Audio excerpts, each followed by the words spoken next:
आज मुख्यमंत्री अरविंद केजरीवाल देर शाम तक दिल्ली पहुंच जाएंगे। वहीं दूसरी ओर उनके पहुंचने से पहले उनका स्टिंग करने वाले आम आदमी पार्टी के पूर्व विधायक राजेश गर्ग को पार्टी से निलंबित कर दिया गया है। इन्होंने ही एक ऑडियो स्टिंग जारी किया था। इस पूरे मसले पर राजेश गर्ग से बातचीत की आज तक संवाददाता पंकज जैन ने। एक तरफ अरविंद केजरीवाल का कई दिनों के बाद स्वागत होना है दिल्ली में, तो वहीं उन्हीं के खिलाफ स्टिंग करने वाले राजेश गर्ग को पार्टी ने सस्पेंड कर दिया। हमारे साथ बातचीत करने के लिए हैं दिलीप पांडे जी, पार्टी के ही नेता। क्या वजह रही और क्या जांच आप आगे लेकर जा रहे हैं? देखिए, पिछले एक साल से लगभग बार बार लगातार ऐसे कई वाक़े ऐसे मौके आए जिसमें राजेश गर्ग जी ने अपने स्टेटमेंट से, एक्शन से पार्टी को एम्ब्रेस किया है। पार्टी विरोधी गतिविधियों में लिप्त रहे हैं। एक बार तो यूं तक हुआ कि चुनाव प्रचार के दौरान विधानसभा चुनाव में पिछले आशुतोष जी को, जो पार्टी के स्टेट कन्वीनर हैं, उनका घेराव करने की कोशिश की उन्होंने किया, उनके समर्थकों ने किया, उनको बंधक बनाने की भी कोशिश की गई।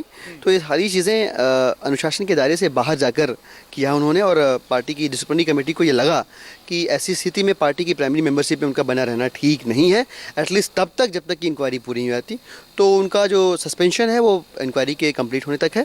हमें यकीन है कि डिसिप्लिनरी कमेटी इसमें कोई जल्द से जल्द कोई फाइनल डिसीजन लेगी। बिल्कुल, आप जांच कर रहे हैं आगे बढ़ाने, लेकिन सवाल ये खड़ा होता है कि जब प्रचार के वक्त ही उन्होंने पार्टी के खिलाफ एक्शन लेना शुरू कर दिया था, तब उनको आपने बाहर क्यों नहीं किया? अब जब उन्होंने नोटिस भेजा है कुमार विश्वास को, तब आप ये एक्शन ले रहे हैं?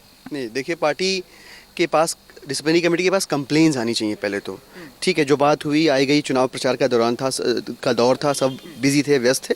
लेकिन जैसे हमारे पास पार्टी के कार्यकर्ताओं द्वारा, वहाँ की डिस्ट्रिक्ट कमेटीज़ के द्वारा कंप्लेंट्स आई रिटर्न में, एविडेंसेस आए और तमाम तरह की जो घटनाएं हुई हैं वहाँ विधानसभा में कैंपेन को जैसे डिटेल करने की कोशिश की गई, तो इन सारे एविडेंसेस के बेसिस पे पार्टी की डिसिप्लिनरी कमेटी को लगा कि उनको प्राइमरी मेंबरशिप से हटाना जरूरी है। कंप्लेंट्स आपके पास अभी आई, पहले नहीं आई थी? पहले नहीं आई थी, पहले इस तरह की कंप्लेंट्स नहीं आई थी।